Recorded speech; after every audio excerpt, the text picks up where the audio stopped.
Muy buenos días a todas y a todos. Gracias por la invitación, a Nati, a Mara, a Javier. Es un placer para mí siempre estar en Valencia. Hay una cosa que digo siempre cuando vengo a Valencia, y ayer lo comentaba con Mara, digo, bueno, no me importa repetirlo porque es algo entrañable y bonito, ¿no?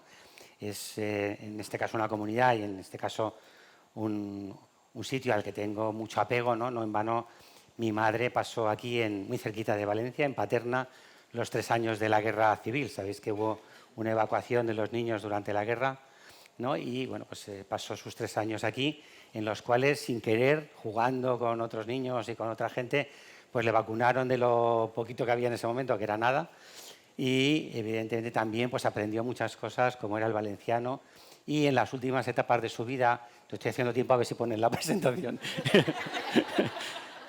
pero también esto es importante, y en las últimas etapas de su vida, cuando estaba un poquito con su demencia y evocaba cosas antiguas, era curioso porque nos cantaba canciones, ella siempre cantaba muy bien, canciones en valenciano de cuando era pequeña, ¿no? Entonces yo creo que eso también es muy bonito de recordar. Sí que gracias a Valencia, porque esos 3 años le hicieron muy feliz a mi madre y a todas sus hermanas, ¿no? Es muy, muy importante. Y vamos al tema de hoy. El tema de hoy, lo que me planteaban de alguna manera era hablar, revisando un poco todo lo que es la historia de la vacunación, ¿no? Sin ir muy lejos, pero y entrando directamente en lo que sí que está suponiendo de cambio el siglo XXI para todo lo que tiene que ver con las vacunas. Y una parte muy importante de ello es que siempre, y lo hemos visto ahora con la pandemia, estábamos pendientes, ¿no?, de si llegaban las vacunas, y además que tenía una eficacia del 90 y tantos %, llegaba otra y yo del 90 y tantos y tal. Y todo era eficacia, eficacia, eficacia. Pero las vacunas sí que es muy importante tener claro que son mucho más que un valor puntual de la eficacia, ¿no? Y que por encima de esa eficacia se pueden conseguir grandes logros que tienen que ver con muchas cosas, insisto, más allá de la vacunación. A ver si me apaño con el puntero. Ahí, bien, perfecto. Bien, aquí sería un cuadro sin más de todas las vacunas que hemos ido teniendo a lo largo de la historia. Vamos de arriba para abajo. No voy a hablar de la vacuna de la viruela, ni muchísimo menos, pero sí que en ese desarrollo hemos ido trabajando desde vacunas atenuadas, donde el virus apenas simplemente lo atenuábamos, y hemos ido avanzando a vacunas que se han ido mejorando a lo largo del tiempo. Prueba de ellas son las que tenemos ahora de vacunas mRNA para todo lo que tiene que ver con el SARS-CoV-2 y posiblemente en un futuro muy cercano ya pues podamos tener más vacunas con esa misma tecnología, pero tecnologías que aparecieron a mediados de los años 80 como vacunas recombinantes en el caso de la hepatitis B, y que luego dio pie a otras vacunas ya en el siglo XXI, como la vacuna de papilomavirus o más recientemente la vacuna del herpes zóster, ¿no? O técnicas como puede ser la de proteínas, es que estos punteros aquí se van, vacunas conjugadas frente a meningococo, neumococo, hemófilos influenza, que también han supuesto un cambio tremendamente importante a lo largo del siglo XXI. Y eso es lo que vamos a ir viendo un poquito esa evolución y que hemos ido viendo más allá, como digo, de la eficacia. Y lo que vemos cuando ponemos cualquier gráfica de la evolución de las vacunas, veis aquí, pues desde pertussis o hemófilos influenza, cómo estaba la enfermedad en esa línea azul y cómo en el momento que aparecen las vacunas, en todas ellas, siempre que aparecen las vacunas, hay un descenso tremendamente marcado e importante de la enfermedad. Eso lo vemos, insisto, con todas las vacunas, y es el éxito de la vacunación. También podemos tener en cuenta que eso puede ser a veces el fracaso, porque en un momento dado vemos que baja tanto y dejamos de vacunar, consideramos que ya no hace falta vacunar, no vemos la enfermedad, etcétera, etcétera, y en el momento que dejamos de vacunar, pues evidentemente esas gráficas vuelven a aumentar o vuelven a subir. Y eso es importante que lo tengamos presente, ¿de acuerdo? Porque el impacto o el gran logro que conseguimos con la vacunación puede desaparecer en un momento dado sin darnos cuenta, porque evidentemente el propio éxito de la vacunación lleva consigo asociado una eliminación. Un poquito de historia, como decía al principio, en España, y ahora se presentaba ayer por la tarde y ahora Nati nos lo ha vuelto a recordar, la importancia de los calendarios de vacunación, pero no siempre hemos vacunado así. Los que somos un poco más mayores, pues nos acordamos de cómo en los años 60, ¿no?, había una situación muy grave, muy importante de polio en todo el mundo, ¿no? No en vano, pues todos tenemos la imagen muy grabada de esa firma del Tratado de Paz, donde estaba el presidente Roosevelt en su silla de ruedas después de una polio, ¿no? Y él, no él, sino en gran parte su mujer, Eleonora Roosevelt, fue la que dijo, tenemos que hacer algo, y estimuló a los investigadores americanos que había en ese momento, a Sabin y a Sal, para que buscase una vacuna, una solución a una epidemia que era tremendamente grave y que además abocaba a la parálisis de montones de niños, ¿no? Surgieron aquellas vacunas, yo creo que es un hito también histórico que a veces se nos olvida, y esas vacunas llegaron a España y empezaron a administrarse, yo estaba en el colegio, y se administraron en forma de campaña de vacunación. Ahora parece que las campañas de vacunación suenan a algo antiguo, histórico, y qué sentido tiene vacunar en masa a la población y tal y cual. A lo mejor eso lo tenemos que replantear, ¿eh? En un momento dado y en situaciones concretas. Lo hemos vivido con la COVID-19, que de pronto hemos tenido que utilizar, entre comillas, hemos acuñado ese término de vacunódromos, ¿no? Donde de una forma masiva pues hemos tenido que proceder a vacunar a la población. Pero, insisto, en el caso de la polio fue una vacunación de éxito, se extendió a todos los centros escolares y gracias a eso, pues afortunadamente, la polio, en el sentido de polio paralítica, pues evidentemente la dejamos de ver, pero todos tenemos todavía alguna persona conocida que la padeció, que la tuvo. Y bueno, pues es a partir de los años, del año 75, cuando tenemos el primer calendario de vacunación tal cual lo conocemos hoy en día y que evidentemente ha ido teniendo sus cambios y sus revisiones a lo largo del tiempo. Pero ahí vemos, ¿no? Aquí tenemos algunas de esas campañas de vacunación. Esta foto, fijaros, es del año 1961 en España, donde pues, se iba a los colegios y los niños eran vacunados, pues evidentemente, frente a la polio, frente a difteria, tétanos, etcétera, etcétera, y se hacía esa actividad dentro del ámbito escolar para, de alguna manera, tener a toda la población candidata a ello. También, algo muy bonito es que el siglo XXI empieza con una noticia tremendamente buena, y fue la erradicación de la polio en el año 2000 en el continente americano. No, te hablan de polio. En el año 2000 de polio. Yo me he saltado la viruela porque siempre hablamos mucho de viruela y más en Valencia con Balmis y compañía, pero digo, me voy a obviar a esto. Pero sí que la polio en el año 2000, el continente americano consigue el certificado de erradicación de la polio. Un poquito después, en el 2002, lo consigue el continente europeo y así poco a poco. Pero evidentemente todavía nos queda mucho por hacer en el tema de la polio, tenemos que seguir trabajando porque la situación es diferente. Como siempre te pasa, yo venía con mi pendrive y había anoche cambiado algunas cosas y puesto alguna foto más y tal y cual, y cuando he llegado aquí no se leía absolutamente nada, ni había nada. He tenido que rescatar la versión anterior, pero había algunos mapas que ponían de manifiesto, pues justo hace menos de un mes, una situación epidémica de cólera en Perú, de polio en Perú, que nos hace pensar que no podemos bajar la guardia frente a estas enfermedades. Y por lo tanto tenemos que seguir vacunando y tenemos que seguir vigilando. Pero lo hemos visto con tosferina, que tenemos que seguir vacunando, y en el siglo XXI, en el año 2012, pues se vio la necesidad de implementar la vacunación de una forma distinta y general, incluyendo la vacunación en la embarazada.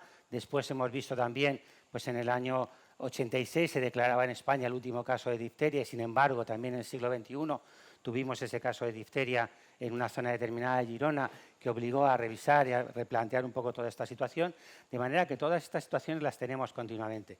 Y tenemos ojalá dentro de poco podamos hablar de la eliminación en sí mismo del sarampión y de la rubeola. Hay un plan en el Ministerio que coordina Aurora Limia, que es el plan de eliminación de la rubeola y el sarampión, donde España, en el marco europeo, estábamos tremendamente bien posicionados, pero que a raíz de la pandemia, pues sobre todo lo que es la cobertura de segunda dosis, pues ha bajado y tenemos que recuperar estas cifras. El día 20 habrá una reunión, yo no puedo asistir, pero habrá una reunión en la cual precisamente lo que se va a llamar es la atención de la necesidad de recuperar las coberturas en segunda dosis.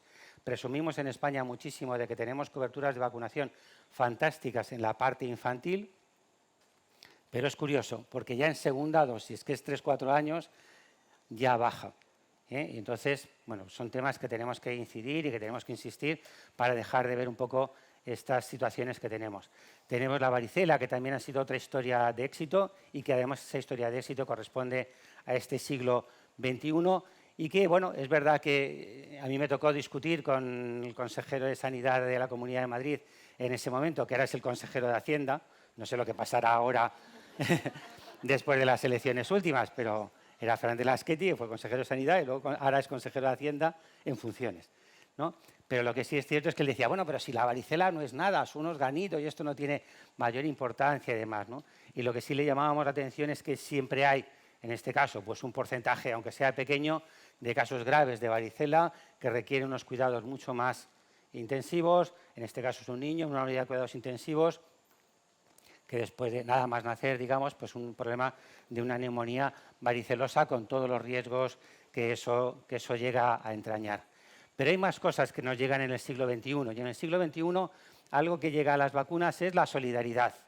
Y la solidaridad llega de la mano de un proyecto muy bonito que se llama así, Meningitis Vaccine Project, un proyecto que, en este caso, las personas que trabajáis más también en sanidad internacional y con vacunación exterior, pues siempre decimos, hay que vacunarse para el cinturón de la meningitis. Cuando vais a un viaje al cinturón de la meningitis, es muy importante, Y en ese muy importante, el meningococo más frecuente era el meningococo A, que si nos damos cuenta, pues ahora sí está en la vacuna de meningo tetravalente, pero en ese momento no lo estaba, y hacía falta una vacuna específica y bueno, monovalente en este caso para el meningococo A. Y no era una vacuna para España ni para viajeros, sino que se estaba pensando en una vacuna evidentemente para todo ese cinturón de la meningitis, donde el meningococo más frecuente en ese momento era meningococo A, ¿vale?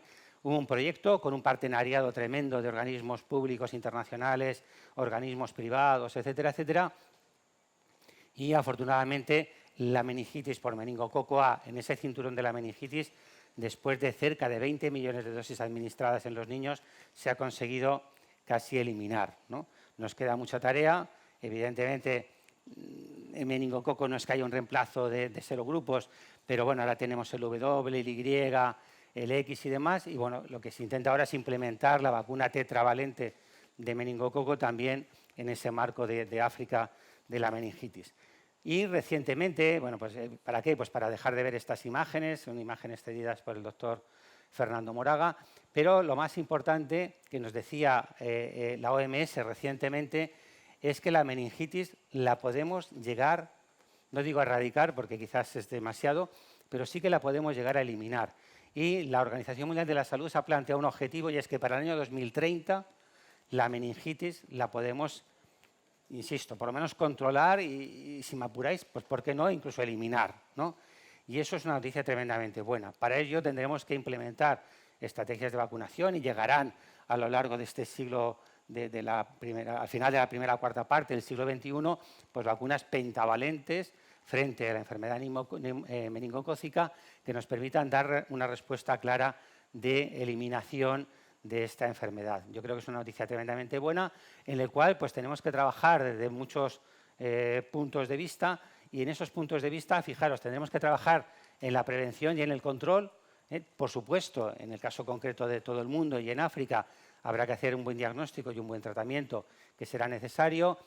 Importantísimo, que siempre lo decimos, la vigilancia epidemiológica. Tenemos que seguir vigilando. En la enfermedad meningocócica y todas las inmunoprevenibles, evidentemente las tenemos que vigilar y tenemos que tenerlo dentro de los sistemas de declaración obligatoria. Muy importante, en nuestro entorno también, pensar que de las personas que padecen meningitis, en torno a un 20 y tantos % quedan con secuelas y hay que dar soporte y protección de esas secuelas que tienen esos niños. He pasado muy rápido esas fotos en las que había un niño en una UCI, una niña en una UCI en una situación muy grave y luego esa misma niña con un andador porque había necesitado esas prótesis para esas piernas. Por lo tanto, no solo en España, sino en todo el mundo, muy importante el soporte de las personas afectadas por esa enfermedad. Y, bueno, pues todo lo que es el compromiso político para que, evidentemente, la cobertura de vacunación llegue a todas partes y sea una enfermedad que, insisto, podemos llegar a eliminar. Decía antes que en el siglo 21 y fue un poco antes, porque era en el año 86, surgen esas primeras vacunas recombinantes, primero frente a la hepatitis B, pero después fueron apareciendo más vacunas con esa misma idea o filosofía. Aquí tenemos el esquema clásico para la vacuna de hepatitis B, pero posteriormente pues, aparecieron entre el año 2004-2005 las primeras vacunas para el virus del papiloma humano.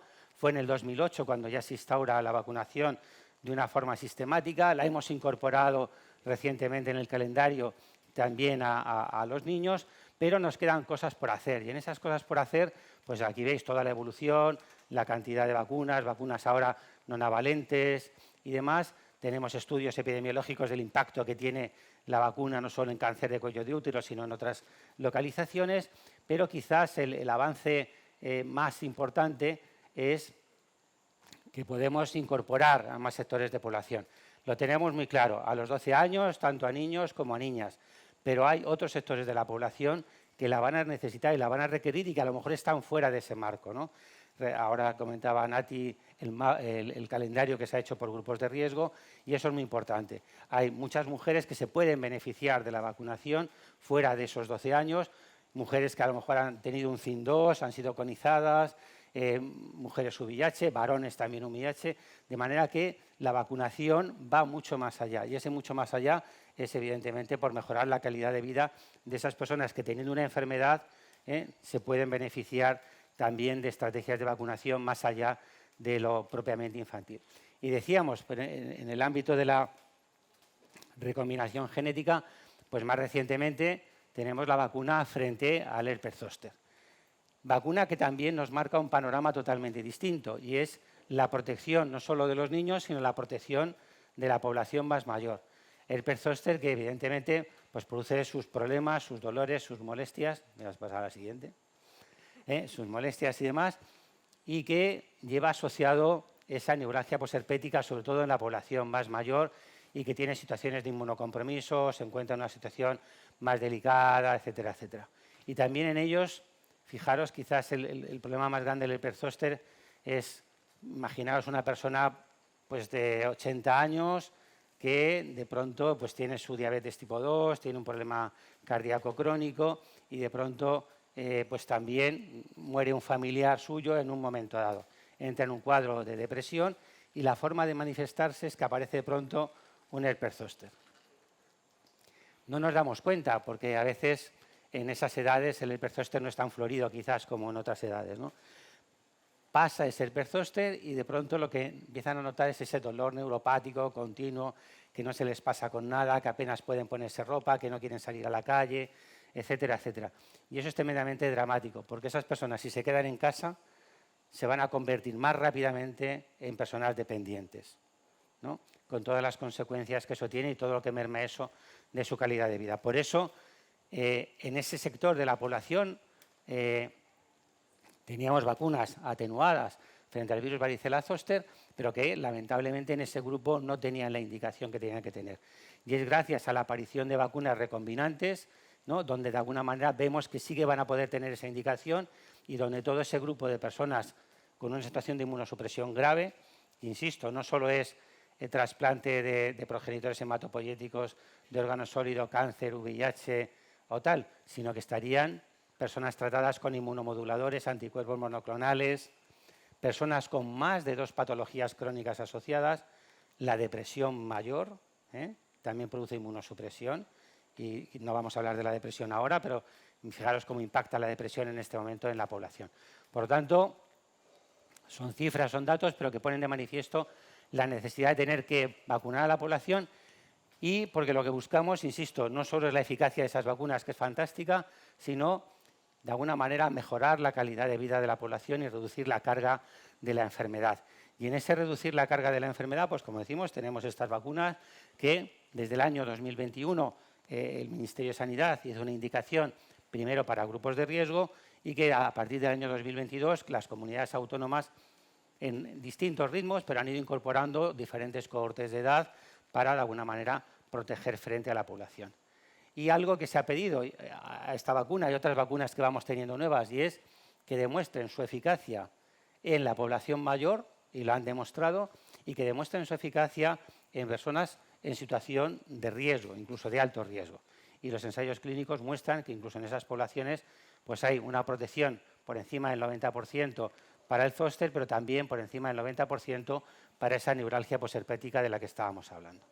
Esto ha cambiado el paradigma porque cada vez hacemos ensayos clínicos incluso en personas de avanzada edad, con situaciones de riesgo, y bueno, pues esto también ha sido algo que hemos ido incorporando a lo largo de este siglo 2021. ¿Y qué hablar de la gripe? Cuando hablamos de la gripe, quizás, perdón por lo que voy a decir ahora, sobre todo porque hay compañeros aquí de la industria farmacéutica, es la vacuna más castigada, la tratamos fatal, ¿eh? Continuamente es que no es eficaz, es que no es no sé qué, etcétera, etcétera.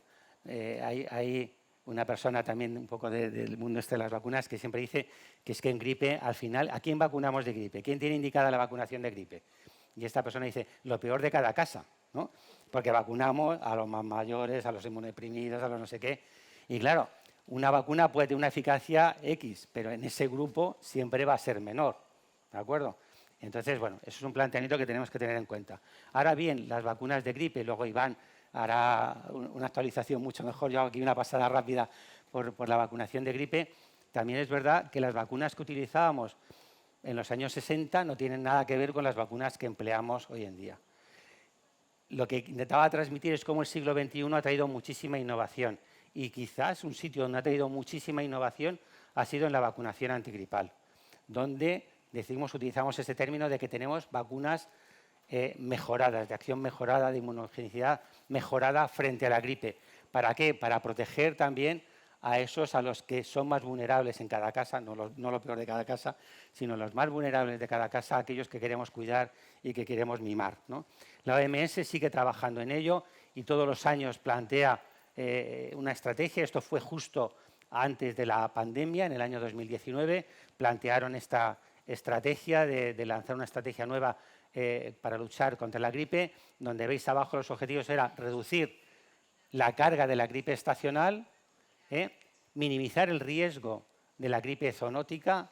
Ayer, muchos estabais también ayer, pues teníamos a compañeros de veterinaria planteando ese concepto de una salud global y fijaros que en la gripe el impacto que tiene en veterinaria es tremendamente importante y esto tiene una repercusión también en los humanos y, por supuesto, reducir el impacto de la gripe pandémica, porque en algún momento dado puede llegar. Tenemos el recuerdo de la gripe pandémica en el año 2005 con la gripe aviar H5N1, pero eso puede llegar en algún momento dado. Eso nos llegó en 2009 una H1N1 y, bueno, pues es verdad que siempre tenemos ahí esa sensación de que la situación de la gripe o que puede surgir en un momento dado una pandemia de la gripe y posiblemente venga de la mano del impacto en el campo de la veterinaria. Aquí hay algunos datos, ¿no?, de cómo es la gripe en nuestro entorno, en nuestro medio y, bueno, pues como veis, los últimos datos son del 19-20, ahora la temporada 20-21 ha sido plana, la 21-22 ha elevado un poquito y la de 22-23 ya ha vuelto un poquito a lo que teníamos. Pero quizás es pues, que evidentemente tiene un impacto muy importante y tiene impacto en cuanto no solo el número de casos, sino hospitalizaciones y muertes todos los años. Y esto es lo importante quizás de la gripe, que es continuamente y todos los años tenemos esta situación y esto es lo que nos obliga pues, a tener una estrategia. Y esa estrategia pasa, como es lógico, en esta gráfica es un poquito mal, pues por vacunar a los más vulnerables, pero no perdiendo nunca de vista qué sucede en la población infantil. Y eso es lo que ha motivado también pues, que para la temporada que empezaremos en este otoño, pues haya incluido la vacunación infantil como una estrategia para dar una cobertura lo más amplia posible de protección a la población, ¿no?, con gran acierto. Y bueno, y un poquito de historia, que es lo que estábamos también viendo. Así trabajábamos en los años 50, ¿no?, de alguna manera con el virus salvaje, conociendo el virus, sabiendo cómo se nos daba y demás, cultivándolo en huevos embrionados de pollo. Aquí veis, parece que estamos en una granja aviar más que fabricando vacunas, ¿no? Pero bueno, son imágenes. Yo tenía ahí el rotulillo de cedidas por el profesor Ortiz de Lejarazu, pero no sé por qué no se ve. Bueno, pues hemos ido cambiando a virus completo, fraccionados, unidades, virosomales, adyuvantes, etcétera, etcétera. y evidentemente, bueno, pues incluso vacunas recombinantes, actualmente también pues vacunas con tecnología mRNA, o sea que en gripe se ha trabajado muchísimo, se ha innovado muchísimo, incluso pues vacunas en este caso atenuadas, intranasales, que ya en este caso la Comunidad de Murcia ha utilizado a lo largo de esta temporada pasada de gripe. Y evidentemente la producción en huevos embrionados es limitada, se pueden producir pues en torno a unos 700 millones de dosis en todo el mundo. Si somos casi 8.000 millones, pues está claro que no hay para todos. Y bueno, pues quizás la tecnología con cultivos celulares también permitirá y permite ya una producción mucho más a gran escala. Y como pasa con el COVID, la cobertura o la protección la tenemos que dar a toda la población. Y cuando digo toda la población, no es la Comunidad Valenciana, ni es España, ni es Europa, es todos, ¿no? Bien, continuando con esto y centrándome ya, cambiando un poco de tema, nos centraríamos en la enfermedad neumocócica. La enfermedad neumocócica, si veo el mapa mundial, va a ser la segunda causa de muerte en la población infantil, y esto es muy importante. Es verdad que en nuestro país apenas hay niños que mueran por enfermedad neumocócica, pero sí que en nuestro país tiene un impacto muy importante en la población adulta. De hecho, pues estos son los últimos datos del INE, con que cerca de 9.000 muertes por neumonía, y de esas muertes, la mayoría de ellas, pues evidentemente concentradas a partir de los 65 años de edad. Y esto es lo que motivó pues, a cambios de estrategia a partir del año 2016, de incorporar la vacunación en la población adulta con las vacunas que teníamos ya en ese momento, que eran vacunas conjugadas. Se empezó a vacunar frente a enfermedad neumocócica en el año... Bueno, la primera indicación que hizo el Ministerio fue en el año 2004. En el año 2005 empezaron a surgir los primeros calendarios de vacunación en el adulto y se incorporó la vacuna que había en ese momento, que era la vacuna de 23 polisacáridos no conjugados. Pero a partir de ya 2013, luego 2016, etcétera, empezaron a incorporarse vacunas conjugadas en el conjunto del territorio español. ¿Buscando qué? Pues buscando la protección frente a la neumonía adquirida en la comunidad y, evidentemente, todas las formas invasoras que vemos en el entorno hospitalario y que tienen dos relaciones directas. Una, con todo lo que es la presencia de enfermedades crónicas asociadas, desde cardiopatías, nefropatías, etcétera, etcétera, y también la edad. La edad en sí mismo es un indicador de riesgo frente a la enfermedad neumocócica. ¿Motivado por qué? Pues por lo que todos sabemos y conocemos como inmunosenescencia, que hace que un paciente diabético, un paciente cardiópata, etcétera, etcétera, realmente necesite esa vacunación. Y, bueno, pues afortunadamente eso se ha ido consiguiendo con las vacunas conjugadas. ¿Y qué es lo que buscamos? Pues lo que buscamos no solo es un dato de eficacia, como decíamos antes, sino que lo que buscamos es reducir, como hemos visto ahora en COVID, reducir hospitalizaciones, reducir complicaciones a largo plazo, mejorar la calidad de vida y, evidentemente, el impacto económico. En este momento, una persona que tenga una neumonía neumocócica que ingresa en un hospital tiene un coste, y que más o menos tiene una estancia media de en torno a 7-10 días, tiene un coste aproximado de casi 6.000 euros. ¿De acuerdo? Todos sabemos lo que cuesta la vacuna frente al neumococo si la compro en farmacia, o lo que cuesta cuando, evidentemente, se adquiere desde el punto de vista del mercado público a través de las comunidades autónomas. Por tanto, un impacto muy importante en todos esos aspectos, ¿no? Y tenemos que ver todo, no solo la eficacia frente a la enfermedad, sino el impacto que tiene sobre la calidad de vida y, evidentemente, el impacto también económico para hacer que todo esto sea finalmente sostenible. Esto, bueno, es un estudio de hace ya un poquito de tiempo del grupo de Fernando Antoñanzas, que trabajan en Economía de la Salud en la Universidad de La Rioja, y lo traigo básicamente para decir que, evidentemente, en el caso del neumococo, y esto lo hicieron con la vacuna conjugada 13 valente, el primer año, cuando tomo la decisión de incluirla en el calendario, tengo que hacer inversión. Tengo que meter dinero ahí para que esto se haga. El segundo año ya la inversión es menor, pero a partir del tercer año empiezo a obtener beneficios. Y esto es muy importante a veces transmitírselo a nuestros gerentes, directivos, consejeros, etcétera, de que hay que hacer un poquito de inversión y hay que invertir dinero el primer año, pero al final todo lo que hagamos en vacunas va a tener un beneficio a largo plazo. Hay un artículo muy bonito que se nos ha quedado un poco obsoleto, que es el valor de las vacunas, el valor económico de la vacunación, que publicó la la jefatura de vacunas del Ministerio de Sanidad, en la revista de Salud Pública del Ministerio de Sanidad, que ponía encima de la mesa el valor que tenía la vacunación, el coste que tenía anual de vacunar a un hombre, a una mujer o a una persona en situación de riesgo. Digo que hay que actualizar porque es verdad que hemos metido gripe en niños, VPH en varones y demás, pero en cualquier caso el valor va a seguir dando que es una medida tremendamente eficiente y que por encima de la eficacia que la tienen también está el valor de la eficiencia que hace evidentemente sostenible. Y hay una cosa clarísima y es que nuestro sistema sanitario, que es buenísimo, solo será sostenible si invertimos más en prevención y en promoción de la salud, ¿no?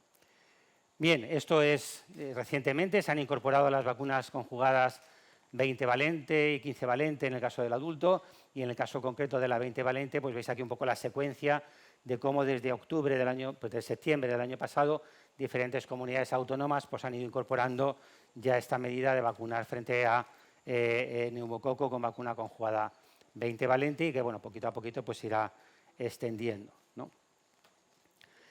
COVID, rápidamente, dos cosas de COVID que ya se ha hablado mucho. Deciros que, evidentemente, el siglo XXI, el año 2020, es un poco el año de las plataformas mRNA. También vacunamos, como es lógico, con vectores virales. Ahí tuvimos la vacuna AstraZeneca y la vacuna de Janssen, vacunas que ya no se están empleando, pero es una tecnología interesante y que ha dado solución a otra serie de problemas, como luego veremos rápidamente, y también vacunas de subunidades proteicas, ¿no?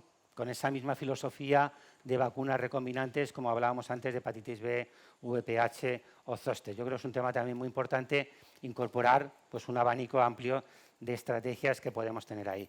Con las vacunas de mRNA y en el experimento, entre comillas, que se llevó a cabo en Israel, ¿no? Pues lo que vemos es realmente ese impacto que veíamos antes de introducir una vacuna y cómo la enfermedad evidentemente baja rápidamente, ¿eh?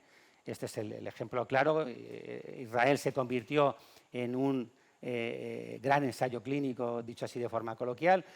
Las cosas cambiaron con el tiempo y fijaros rápidamente se vio que aquella cepa de Wuhan o las alfa, las beta, etcétera, pues iban cambiando, iban teniendo más variantes, surgieron las variantes BA4, BA5 y se planteó, como es lógico, estrategias de poder tener vacunas bivariantes, donde estuviese la cepa Wuhan y la BA4 y BA5, y eso se hizo, y se hizo en un tiempo récord para dar una respuesta a la población de poder utilizar esas vacunas bivariantes que nos permitiesen dar una protección importante.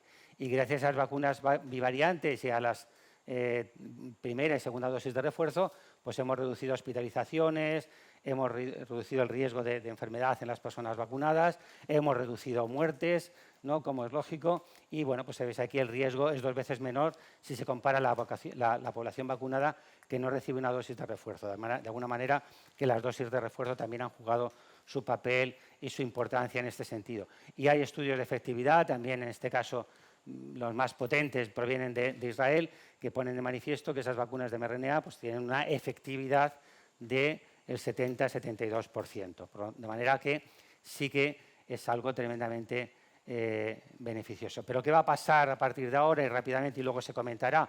Pues que el virus sigue estando ahí, el virus sigue estando con nosotros y en ese estando con nosotros pues hay nuevas variantes, las XBB1, las XBB 1.5, 1.6 y el virus, insisto, sigue estando ahí y nos puede dar todavía algún susto de cara a la población. Posiblemente no a la población general, pero sí a aquellos más vulnerables. Y esto obliga pues, que evidentemente tengamos que cambiar nuestra estrategia.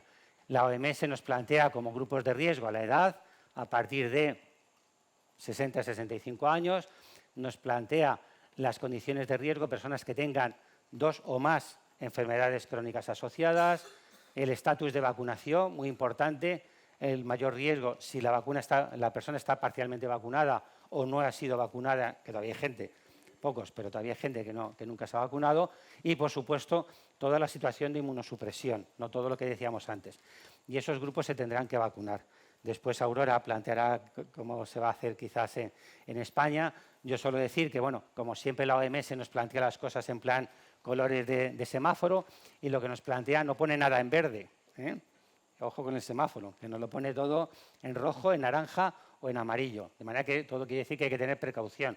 pero establece riesgos y prioridades que son las que hemos comentado antes. Y, por lo tanto, esto hay que tenerlo muy presente porque, evidentemente, el SARS-CoV-2 sigue estando con nosotros, ¿no? En la prioridad alta, las situaciones de mayor riesgo, los más mayores, también las embarazadas y también los sanitarios. Ahora vamos a ver que hay un pequeño matiz ahí con los sanitarios. Adultos con comorbilidades, lo que decíamos antes. La diabetes es una enfermedad, ahora que se me ha ido, estaban los de endocrino ayer, que era encantador el que estaba. El paciente con una diabetes tipo 2 es una enfermedad endocrinológica exclusivamente. No, yo creo que él lo dejó muy claro ayer, ¿no? Es una enfermedad que tiene efectos en patología cardiovascular, en el sistema inmunológico, etcétera, etcétera. De manera que, pues, con ese criterio quizás ni siquiera hacía falta que tenga una segunda comorbilidad. Sí que no, que por el hecho de ser diabético ya tendría que ser vacunado.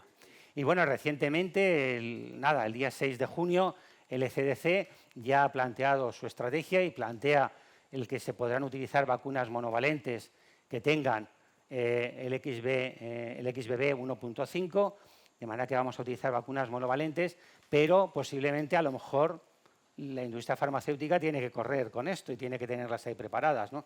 Entonces, ahí dejo yo también esa puerta abierta a ver cómo vamos a actuar o cómo lo vamos a plantear o cómo lo vamos a hacer. Y en el quién se tiene que vacunar, el ECDC lo que plantea es todo lo que hemos dicho antes, edad, grupos de riesgo, embarazadas, y en el personal sanitario lo ha sacado de aquí, de este primer grupo, lo deja aquí en un segundo grupo como una prioridad para la revacunación frente a nuevas infecciones que puedan tener, ¿de acuerdo? Vamos a estar siempre ahí, yo creo que es un tema muy, muy importante, ¿no? Y luego hace una separación fijaros, personas de más de 80 años o personas inmunodeprimidas que necesiten una dosis adicional, ¿no? Yo siempre lo digo en el Ministerio, se lo digo ahora que tengo aquí a Aurora, aprovecho, que yo creo que el calendario, lo han hecho los gallegos ya, presentaban el otro día en Galicia el calendario, necesitamos una columna que vaya de 65 a 79 y una que sea de 80 o más. No sé si cabe, pero es verdad que el de más de 80 años merece que se vea en una columna específica para ellos, para decir, estáis ahí, existís, cada vez son más y merece la pena que llamemos la atención. Y ya digo, aquí los separan justo también por lo que decíamos antes, por una situación de que realmente por encima de los 80 años sí que va a haber más patologías crónicas asociadas y habrá esa situación de inmunosupresión. Y luego algo también muy importante que plantean ellos es la administración concomitante con la gripe, de manera que es un tema también que tendremos que contemplar, ver cómo se hace de cara al futuro. Y en ese plan de combinar, pues ya hay alguna experiencia, en este caso ahí tenéis una vacuna nueva, en este caso es una vacuna recombinante de COVID con gripe, una combinada. Ya empiezan a llegar vacunas, están todavía en investigación clínica, pero son vacunas que presentaron en el ESPI hace unos meses, hace poco tiempo, hace menos de un mes, y bueno, ahí veis un poco la estructura que yo no voy a contaros, pero importante que esto va a llegar cada vez más, tanto vacunas de plataforma mRNA como vacunas recombinantes que contengan más de 2 virus. Esto puede, de alguna manera, facilitar quizás la implementación de no tener que vacunar de 2 cosas, sino que en un mismo vial podamos vacunar al adulto frente a más de uno de estos virus. De VRS no voy a decir nada, que luego Mara tiene su charla del VRS, pero solo 2 cositas. De que está presente en todas las edades, todavía no conocemos bien cuál es la carga de enfermedad en los más mayores. Quizás un planteamiento muy importante es que vayamos incluyéndolo no solo en la red Centinela, sino en la vigilancia epidemiológica como enfermedad de declaración obligatoria, incluyamos ya VRS. Los pediatras lo tienen clarísimo cuál es el impacto del VRS, pero necesitamos saber también cuál es el impacto del VRS en el resto de la población. Como veis aquí, pues evidentemente en los niños lo tenemos muy claro, en los adultos, recientemente con un antiguo alumno nuestro que es pediatra formado en la Comunidad Valenciana y que ahora está trabajando aquí, pues ha trabajado mucho todo este aspecto y pone de lo que es carga de enfermedad y pone de manifiesto la importancia de la vacunación en el adulto.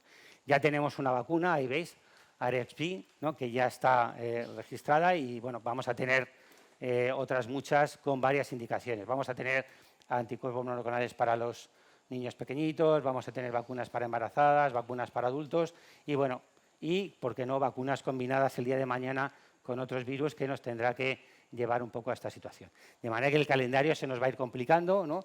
Yo decía antes que merecería la pena tener la columna de los 80 años, una fila quizás para el COVID y dentro de nada pues habrá que incluir también una fila para el VRS. Pero decía antes que la vacunación, y ya estoy casi acabando, no sé cómo voy de tiempo, pero da igual, muy bien. La vacunación quizás sea de las medidas sanitarias que más impacto global tiene.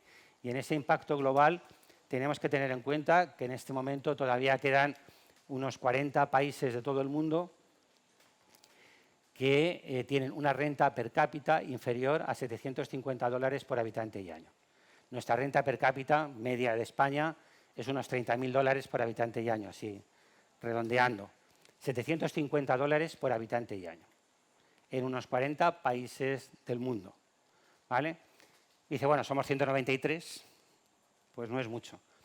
Bueno, esto supone casi 1.000 millones de personas en el mundo que no tienen para acceder a un mínimo. Y en ese mínimo, desde el punto de vista de la vacunación, surge el Gavi, la Alianza Global para la Inmunización en todo el mundo, que permite y garantiza que al menos las vacunas de calendario de todos estos países se puedan suministrar de forma gratuita. Se ha priorizado, si no tengo para nada, por lo menos en los países menos industrializados, le hemos ido cambiando el nombre a esto, que lleguen al menos las vacunas. Son tan importantes que en estos países tienen que llegar al menos las vacunas, ¿vale? Y esto se ha garantizado para estos al menos 20, casi 30 países y luego los otros poquito a poquito se les sigue ayudando, aunque ya empiezan ellos a tener parte de compra de estas vacunas, ¿no? Y esto es muy importante y quería acabar con esta parte de la estrategia del Gavi, que lo que busca es salvar vidas de niños y proteger a las personas que evidentemente tienen pues, la renta más baja.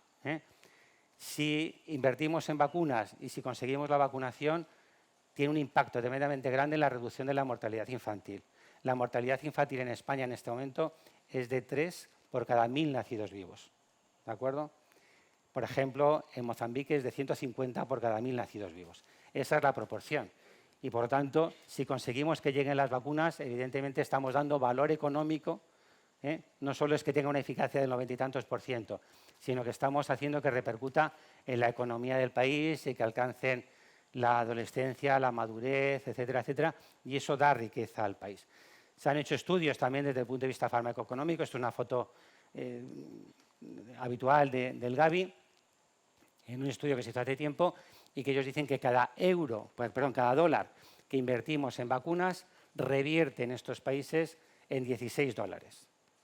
¿De acuerdo? Porque ese niño va a alcanzar la infancia, la adolescencia, etcétera, etcétera, y va a ser una persona productiva para su país. ¿De acuerdo? Lo decimos así en términos económicos, eso suena un poco frío, pero es la realidad. En nuestro caso, si lo medimos, la reinversión será menor. ¿Por qué? Porque tenemos otras condiciones sanitarias, etcétera, etcétera, que hacen que no tenga tanto impacto. Pero, evidentemente, en Benín, en Ghana, en Sierra Leona, etcétera, etcétera, este es el impacto. Y esto es muy importante ponerlo de manifiesto. Y nos quedan cosas pendientes, evidentemente. Nos queda pendiente el impacto que tiene la malaria en estos países.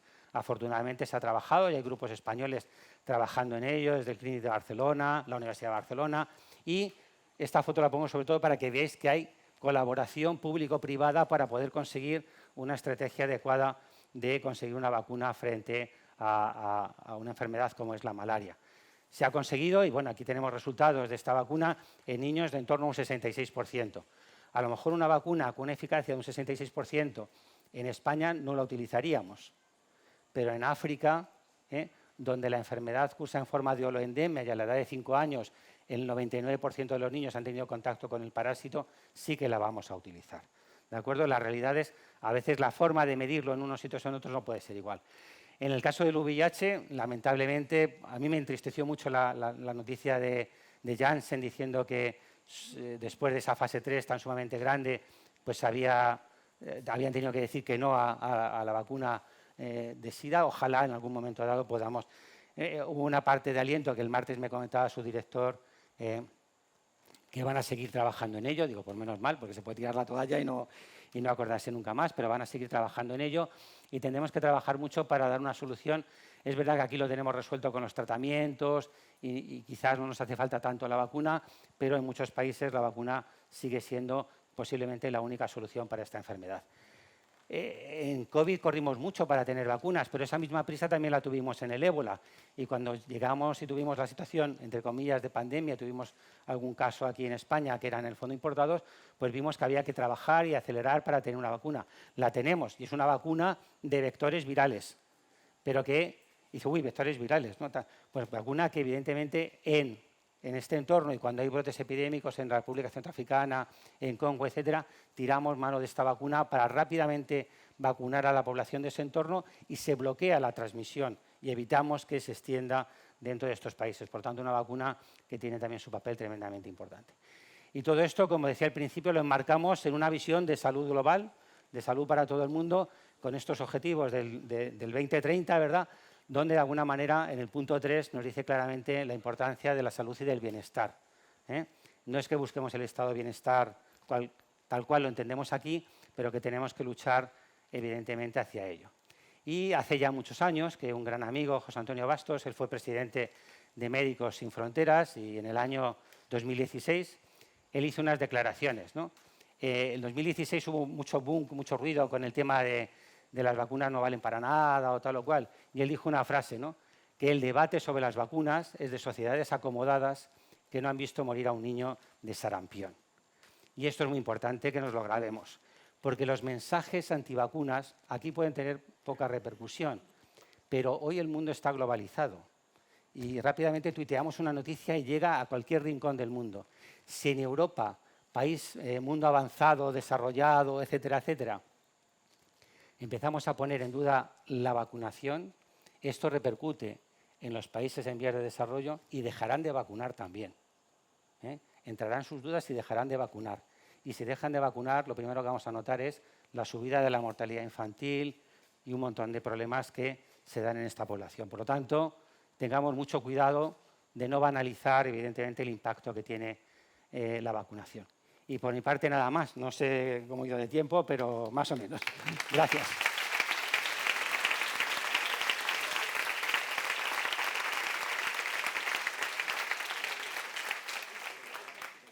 No sé si hay tiempo para alguna pregunta o algún comentario que queráis hacer. ¿Algo que queráis comentar? Yo sé si es muy filosófico todo, pero sí. Yo me planteo, el cambio climático nos va a traer una serie de enfermedades propias. El cambio climático nos va a traer una serie de enfermedades propias de países que están en franjas, en latitudes más bajas. ¿Qué visión se está teniendo sobre esto? ¿Qué se está pensando sobre este tema? La visión que se está teniendo sobre todo es, en el caso concreto de Europa, es todas las enfermedades que están transmitidas por vectores, ¿no? Es quizás un poco el impacto mayor que vamos a tener. El clima, las franjas del trópico se están ensanchando, se van ampliando y cada vez nos vamos tropicalizando más. Y ya lo tuvimos aquí. Valencia es un ejemplo claro de ello. La malaria en Valencia pues la terminamos de eliminar en los años 60. Y eso, con la tropicalización del clima, puede volver. Los vectores están aquí. Hay vectores para Zika, chikungunya, malaria, dengue, etcétera, etcétera. Están ahí y tendremos que de alguna manera trabajar en ello. El Instituto de Salud Carlos III tiene grupos de investigación en todo lo que son los mosquitos, los vectores y demás, y están viendo de alguna manera cómo su propagación, cómo se extienden y de alguna manera qué posibilidad tenemos de transmitir enfermedades. Pero lo hemos visto con el COVID. Tú puedes aparecer con el COVID en un momento dado en China y en menos de 24 horas estar en Europa y estar transmitiendo sin apenas tener a lo mejor sintomatología y que se nos pase, ¿no? Entonces yo creo que eso lo tenemos que tener muy claro. No se trata de bloquear la comunicación de la población y vetar que la gente viaje, pero tenemos que tenerlo muy presente y que pueda haber enfermedades que en un momento dado pues puedan reaparecer. Se está trabajando en vacunas frente a dengue, ya hay alguna vacuna frente a dengue interesante que bueno, muy pensada para viajeros, pero también evidentemente para utilizar en países donde el dengue tiene un efecto, un impacto endémico importante y bueno, otras muchas cosas, pero hay que seguir trabajando y teniendo muy en cuenta, ¿no? Se está haciendo, poco a poco. Más cosas.